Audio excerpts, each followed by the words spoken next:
मुझे मेरे मृत पिताजी सपने में क्यों दिखाई दे रहे हैं? इसका क्या संकेत है? दोस्तों, क्या आपके साथ भी ऐसा होता है कि सपनों में दिवंगत प्रियजन नजर आते हैं? कोई अपने गुजर चुके पिता को सपने में देखता है तो किसी को अपनी माता के दर्शन होते हैं।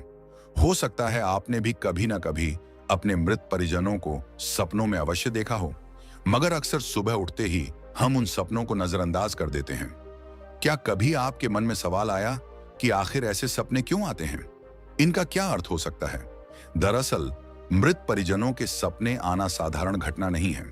इसके पीछे गहन रहस्य छिपा हुआ है, जिसका उल्लेख हमारे शास्त्रों और पुराणों में विस्तार से मिलता है। ऐसे सपने किसी संदेश या संकेत को लेकर आते हैं जो हमारे जीवन के लिए महत्वपूर्ण हो सकते हैं। आज की इस प्रस्तुति में हम आपको उन्हीं खास संकेतों के बारे में बताने वाले हैं, इसलिए अनुरोध है कि इसे अंत तक अवश्य पढ़ें, क्योंकि अधूरी जानकारी कभी कभी हानिकारक साबित हो सकती है। आगे हम आपको एक प्राचीन कथा सुनाने जा रहे हैं जो इस विषय से जुड़ी सबसे प्रसिद्ध और अर्थपूर्ण कथा मानी जाती है। इसे सुनने के बाद आप स्वयं समझ जाएंगे कि सपनों में मृत लोगों को देखना क्यों महत्वपूर्ण माना जाता है और इसके क्या संकेत होते हैं। कथा शुरू करने से पहले आप सभी से निवेदन है कि इस वीडियो को लाइक करें और कमेंट में जय श्री कृष्ण जरूर लिखें। तो आइए सुनते हैं वह प्राचीन और अद्भुत कथा जिसे सुनने मात्र से पितरों की कृपा प्राप्त होती है। दोस्तों, एक बार की बात है, देवर्षि नारद जी यमलोक की ओर प्रस्थान करते हैं ताकि यमराज से भेंट कर सकें। जैसे ही नारद जी वहां पहुंचते हैं, यमराज उनका अत्यंत प्रेम और सम्मान से स्वागत करते हैं। वे नारद जी को प्रणाम कर कहते हैं, हे देवर्षि, आपका यमपुरी में स्वागत है। आपके पवित्र दर्शन से आज मैं स्वयं को धन्य मान रहा हूं। आपके चरण पड़ने से इस स्थान की शोभा और भी बढ़ गई है। यमराज के इस आदरपूर्ण व्यवहार से नारद जी हर्षित हो जाते हैं। वे भी यमराज को प्रणाम करते हुए कहते हैं, हे मृत्यु और धर्म के देवता, आपको मेरा प्रणाम। आपके सत्कार से मैं अत्यंत प्रसन्न हूं। इसके बाद यमराज जिज्ञासा प्रकट करते हुए पूछते हैं, हे देवर्षि, आज आपके यमलोक आने का क्या कारण है? अवश्य ही कोई विशेष उद्देश्य होगा या कोई महत्वपूर्ण समाचार आप लाए हैं। कहीं ऐसा तो नहीं कि हमसे कोई त्रुटि हो गई हो? कृपया स्पष्ट कहें, मैं आपकी सेवा करने को तत्पर हूं। तब नारद जी उत्तर देते हैं, हे धर्मराज, आप मृत्यु और न्याय के देवता हैं।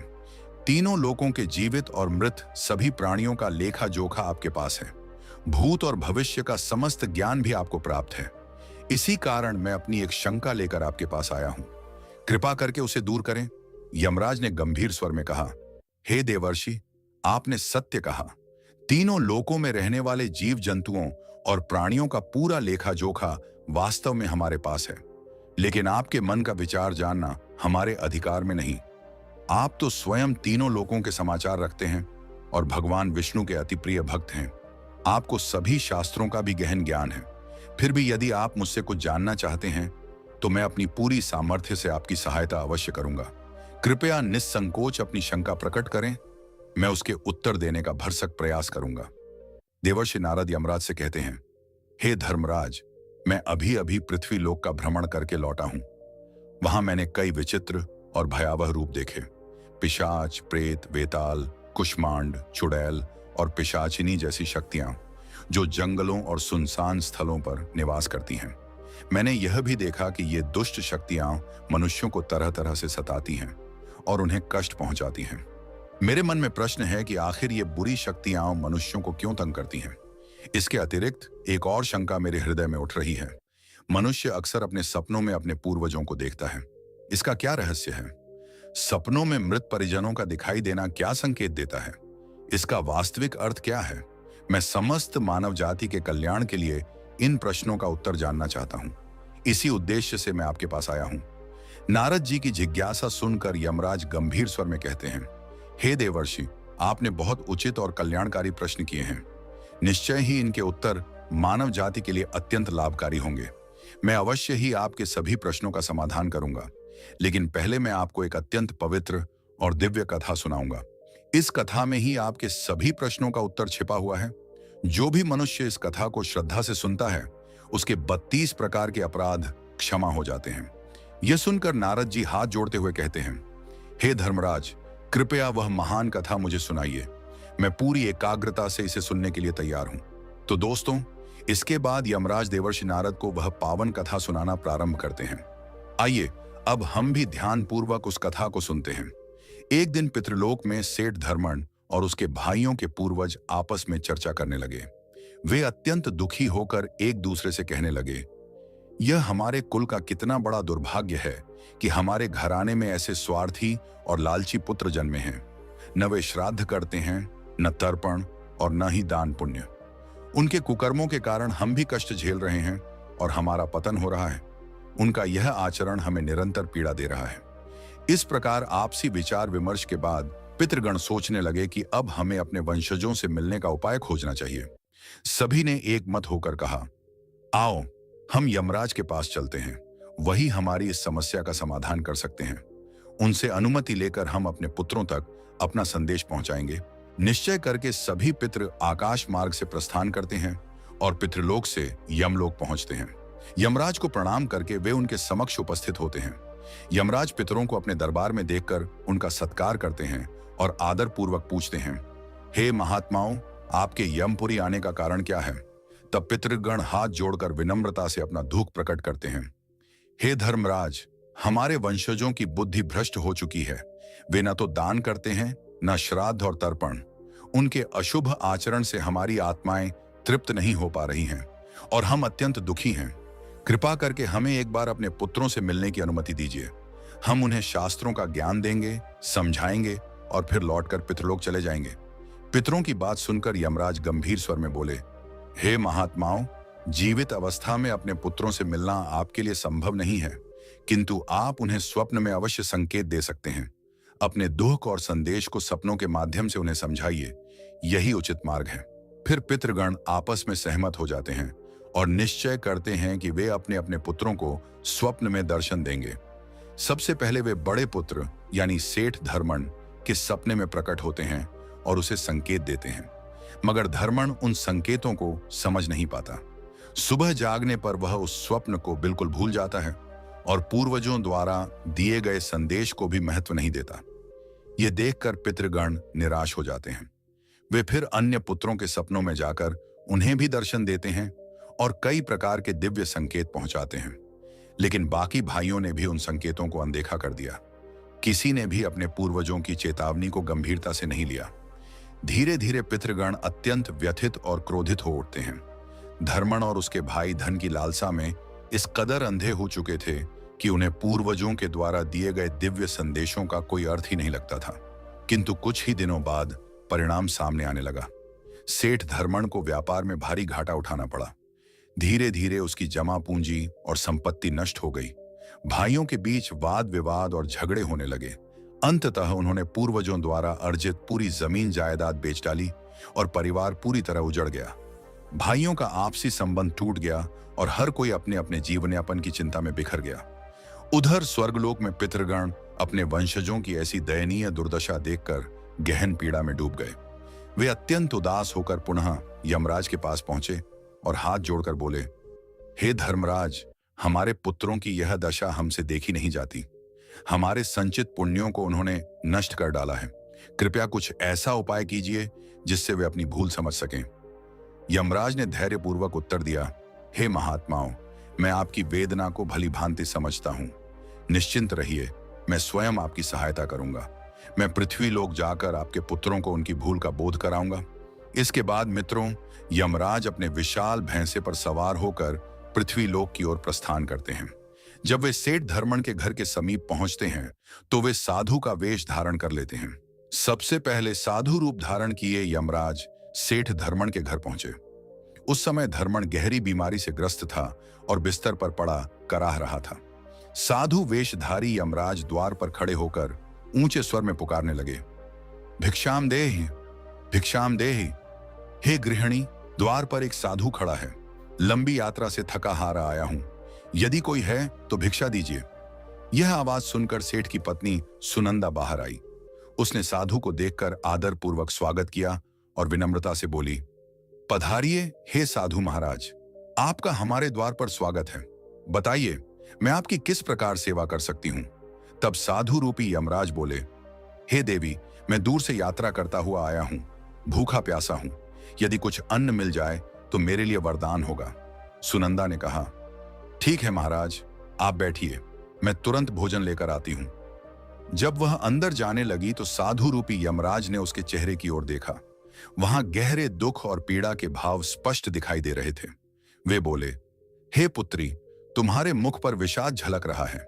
यदि कोई रहस्य न हो तो मुझे बताओ, आखिर तुम्हारा दुहक किस कारण है? सुनंदा ने आंसू भरी आंखों से कहा, हे साधु महाराज, आपने सत्य कहा। पहले हम अत्यंत समृद्ध और सुखी थे। मेरे पति और उनके चारों भाई मिलजुल कर व्यापार और खेती करते थे। धन दौलत की कोई कमी नहीं थी। पर अचानक सब बदल गया। भाइयों में झगड़े शुरू हो गए, व्यापार बर्बाद हो गया और हम निर्धन बन गए। आज स्थिति यह है कि मेरे पति रोगी हो गए हैं और घर का सुख चैन नष्ट हो गया है। कृपा कर बताइए, यह सब किस पाप या दोष के कारण हुआ है? साधु वेशधारी यमराज ने गंभीर स्वर में कहा, हे पुत्री, तुम्हारे घर में पितृदोष व्याप्त है। इसी कारण तुम्हारे पति और उसका कुल इस दशा को प्राप्त हुआ है। तुम्हारे पति के कुकर्मों से उनके पूर्वज असंतुष्ट और रुष्ट हो गए हैं। यही सब अनिष्ट का कारण है। ये सुनते ही धर्मण स्वयं उठकर दरवाजे तक आया। थके और बीमार स्वर में उसने कहा, हे साधु महाराज, कृपा करके मुझे बताइए, मैंने ऐसा कौन सा पाप किया है? क्यों मेरा सब कुछ नष्ट हो गया? भाई मुझे छोड़कर चले गए और मैं इस रोग से ग्रस्त हो गया। तब साधु रूपी यमराज गंभीर स्वर में बोले, हे पुत्र, तुम्हारी यह दुर्दशा तुम्हारे अपने ही कर्मों का फल है। तुम्हारे पूर्वजों ने जीवन भर धर्म, दान और पुण्य का संचय किया था और तुम्हें जो संपत्ति और वैभव मिला वह उन्हीं का आशीर्वाद था। किंतु तुम और तुम्हारे भाइयों ने उसका दुरुपयोग किया। तुमने श्राद्ध नहीं किया, तर्पण नहीं किया और अपने पूर्वजों की स्मृति का आदर भी नहीं किया। यही कारण है कि वे तुमसे रुष्ट हो गए और तुम्हारे सभी सुख वैभव नष्ट हो गए। तुम्हारे पूर्वजों ने तो कई बार सपनों के माध्यम से तुम्हें संकेत दिए थे, किंतु तुमने उन्हें नजरअंदाज कर दिया। यह उनके अपमान के समान है। इसी कारण आज तुम्हारा घर उजड़ गया और तुम बीमारी से घिर गए। साधु की बात सुनकर धर्मण को जैसे अतीत की सारी बातें याद आने लगीं। उसे स्मरण हुआ कि सचमुच उसने कई बार अपने पूर्वजों को सपनों में देखा था, पर उसने उन संकेतों को कभी गंभीरता से नहीं लिया। पश्चाताप से भरे स्वर में उसने कहा, हे साधु महात्मा, आप सत्य कह रहे हैं। मेरे पूर्वज सपनों में अवश्य प्रकट हुए थे, परंतु हम उनकी भाषा को समझ न सके। कृपया अब आप हमें बताइए कि जब सपनों में पूर्वज दिखाई दें तो उसके क्या संकेत होते हैं? तब साधु वेशधारी यमराज ने कहा, हे पुत्र, ध्यान पूर्वक सुनो। जब पूर्वजों का उद्धार नहीं होता तो उनकी आत्माएं प्रेत्योनि में भटकती रहती हैं। वे भूख प्यास से व्याकुल होकर मृत्युलोक में अपने वंशजों के घर तक पहुंचते हैं। ऐसे समय वे स्वप्न के माध्यम से अपना दुख प्रकट करते हैं। यदि तुम अपने सपनों में अपने पूर्वजों को भूखे प्यासे देखो तो यह अत्यंत महत्वपूर्ण संकेत है। इसका अर्थ है कि उनके लिए विधि पूर्वक श्राद्ध और तर्पण नहीं हुआ है। वे अब भी जल और अन्न की प्रतीक्षा में हैं। यह स्थिति तब उत्पन्न होती है जब वंशज अपने पितरों का तर्पण समय पर नहीं करते या श्राद्ध की प्रक्रिया को श्रद्धापूर्वक नहीं निभाते। तब पूर्वज स्वप्न में आकर अपनी व्यथा प्रकट करते हैं ताकि संतान अपनी भूल सुधार सके और आवश्यक धार्मिक अनुष्ठान कर सके। इस समस्या का समाधान केवल यही है, पूर्वजों के लिए श्रद्धा और नियम पूर्वक श्राद्ध तथा तर्पण किया जाए। तभी उनकी आत्माएं तृप्त होंगी और तुम्हारे जीवन में भी शांति और समृद्धि लौटेगी। यमराज ने सेठ को और विस्तार से समझाते हुए कहा, वत्स, यदि तुम्हें अपने सपने में मृत पूर्वज जंजीरों में बंधे हुए दिखाई दें तो यह अत्यंत गंभीर संकेत है। इसका अर्थ है कि तुम्हारे पितर किसी बंधन में फंसे हुए हैं और उन्हें अभी तक मुक्ति प्राप्त नहीं हुई है। यह स्थिति तब उत्पन्न होती है जब उनके लिए विधिवत श्राद्ध, तर्पण या अन्य धार्मिक कृत्य नहीं किए जाते या अधूरे रह जाते हैं। ऐसी दशा में उनके उद्धार में बाधाएं आती हैं। इसका उपाय यही है कि तुम श्रद्धापूर्वक दान, श्राद्ध और तर्पण का आयोजन करो, जिससे उनकी आत्माएं शांति प्राप्त करें और उन बंधनों से मुक्त हो सकें। फिर यमराज ने गंभीर स्वर में कहा, यदि तुम्हारे पूर्वज सपने में मैले या फटे पुराने वस्त्र पहने हुए दिखें तो यह अत्यंत अशुभ संकेत है। यह इस बात का प्रतीक है कि वे दुखी और व्याकुल हैं। वे प्रेत योनि में भटक रहे हैं और उन्हें शांति नहीं मिल पा रही है। इसका मुख्य कारण यह होता है कि उनके लिए पिंडदान, श्राद्ध और तर्पण नहीं किया गया। ऐसी स्थिति में वंशज का कर्तव्य है कि तुरंत इन धार्मिक अनुष्ठानों को करे ताकि पितरों की आत्माएं तृप्त हो सकें। आगे यमराज ने समझाया, यदि तुम्हारे पूर्वज स्वप्न में तुमसे कुछ मांगते हुए दिखाई दें तो इसका अर्थ है कि उनकी कोई इच्छा अधूरी रह गई है, उनके जीवन काल की कोई अभिलाषा पूरी नहीं हो सकी और वही उन्हें मुक्ति प्राप्त करने से रोक रही है। ऐसे स्वप्न में यह ध्यान रखना आवश्यक है कि वे किस वस्तु की मांग कर रहे हैं। तुम्हें वही वस्तु या उससे संबंधित वस्तु का दान अवश्य करना चाहिए। जब उनकी अधूरी इच्छाएं पूरी हो जाती हैं तो उनकी आत्माएं संतुष्ट हो जाती हैं और उन्हें प्रेत योनि से मुक्ति मिलती है। यमराज ने सेठ की ओर गंभीर दृष्टि डालते हुए कहा, वत्स, यदि तुम्हें अपने स्वप्न में तुम्हारे पूर्वज तुम्हारे सिर पर हाथ फेरते हुए दिखें तो समझना यह अत्यंत शुभ संकेत है। इसका अर्थ है कि वे तुमसे प्रसन्न हैं और तुम्हें अपना स्नेहिल आशीर्वाद प्रदान कर रहे हैं। ऐसे स्वप्न यह बताते हैं कि तुम्हारे जीवन में कोई शुभ घटना घटने वाली है और तुम्हारे पूर्वज तुम्हारी रक्षा करने के लिए सदैव तुम्हारे साथ हैं। यमराज ने आगे कहा, यदि तुम्हारे पूर्वज स्वप्न में अपना हाथ तुम्हारी ओर बढ़ाते हुए दिखाई दें तो यह भी अत्यंत शुभ है। इसका तात्पर्य है कि तुम्हारे पितर तुम्हारे प्रयत्नों से संतुष्ट हैं और तुम्हें जीवन में सफलता का आशीर्वाद प्रदान कर रहे हैं। ऐसे स्वप्न का अर्थ है कि तुम सही मार्ग पर अग्रसर हो और तुम्हारी उन्नति सुनिश्चित है। फिर यमराज का स्वर थोड़ा गंभीर हो गया, परंतु यदि तुम्हारे पूर्वज स्वप्न में अचानक अदृश्य हो जाए तो यह एक अशुभ संकेत है। यह बताता है कि तुम्हारे जीवन में कोई संकट अथवा कठिनाई आने वाली है। यह स्वप्न चेतावनी है कि तुम्हें सावधान होकर अपने कर्म और विचारों को संयमित रखना चाहिए ताकि आने वाले संकट का सामना साहस और धैर्य से कर सको। इसके बाद यमराज ने गंभीरता से समझाया, यदि तुम्हारे पितर स्वप्न में क्रोधित अवस्था में दिखाई दें तो यह संकेत है कि वे तुमसे नाराज हैं। इसका अर्थ है कि तुम्हारे कुछ कर्म ऐसे हैं जो उन्हें अप्रिय लग रहे हैं। यह स्वप्न एक चेतावनी है कि तुम अपने मार्ग की समीक्षा करो और उन कार्यों को तुरंत छोड़ दो जो पितरों की इच्छा के विरुद्ध हैं। जब तक तुम अपने आचरण को शुद्ध नहीं करोगे, पितरों की प्रसन्नता और आशीर्वाद प्राप्त नहीं कर सकोगे। यमराज ने गहन वेदना से कहा, वत्स, यदि तुम्हें स्वप्न में अपने पूर्वज आंसू बहाते या विलाप करते हुए दिखाई दें तो यह अत्यंत अशुभ संकेत है। इसका तात्पर्य है कि तुम्हारे जीवन में कोई गंभीर संकट आने वाला है और तुम्हारे पितर उस संकट से दुखी हैं। यह स्वप्न स्पष्ट चेतावनी है कि तुम्हें समय रहते सजग होना चाहिए। इस स्थिति में केवल एक उपाय है, ईश्वर की आराधना और भक्ति। जब मनुष्य पूर्ण श्रद्धा से परमात्मा का स्मरण करता है तभी वह आने वाले अनिष्ट से बच सकता है। यमराज ने फिर सौम्य मुस्कान के साथ कहा, परंतु यदि तुम्हारे पूर्वज स्वप्न में स्वस्थ, प्रसन्न और प्रकाशमान दिखाई दें तो यह अत्यंत मंगलकारी संकेत है। इसका अर्थ है कि उन्हें मुक्ति प्राप्त हो चुकी है और वे तुमसे संतुष्ट हैं। ऐसे स्वप्न दर्शाते हैं कि तुम्हें उनके आशीर्वाद प्राप्त हो रहे हैं और तुम्हारे जीवन में सुख, शांति तथा समृद्धि का आगमन होने वाला है। यह तुम्हारे सही मार्ग पर होने और पितरों की प्रसन्नता का प्रमाण है। इसके बाद यमराज का स्वर पुनः गंभीर हो गया, यदि पितृपक्ष के दिनों में तुम्हें स्वप्न में घोड़ा, हाथी, बैल अथवा विकृत आकृति वाले मनुष्य दिखाई दें तो यह शुभ नहीं है। यह संकेत इस बात का द्योतक है कि तुम्हारे पितर अब भी प्रेत योनि में भटक रहे हैं और उन्हें शांति नहीं मिली है। यह इस ओर भी इंगित करता है कि वे तुमसे अप्रसन्न हैं। ऐसे समय में विलंब न करके तुरंत श्राद्ध, तर्पण और दान करना चाहिए जिससे उनकी आत्मा को तृप्ति और मुक्ति मिल सके। अंत में यमराज ने चेतावनी भरे स्वर में कहा, यदि स्वप्न में कोई पशु जैसे कुत्ता, बैल या गाय तुमसे मनुष्यों की तरह बोलते हुए दिखाई दें तो यह अत्यंत विचलित करने वाला संकेत है। इसका अर्थ है कि तुम्हारे पितर अभी भी अशांत हैं क्योंकि उनके लिए किए जाने वाले धार्मिक कृत्य अधूरे रह गए हैं। इस स्थिति में तुम्हारा कर्तव्य है कि विधि पूर्वक पिंडदान, तर्पण और अन्य आवश्यक अनुष्ठान कर उन्हें शांति प्रदान करो। जब तक यह न होगा उनके कष्ट भी दूर नहीं होंगे और तुम्हारे जीवन में भी अशांति बनी रहेगी। तब साधु रूपी यमराज बोले, हे पुत्र, यदि तुम्हें भी इस प्रकार के स्वप्न दिखाई दिए हैं तो तुम्हारा कर्तव्य है कि अपने पूर्वजों को प्रसन्न करने हेतु दान, धर्म, तर्पण और श्राद्ध जैसे पुण्य कर्म करो।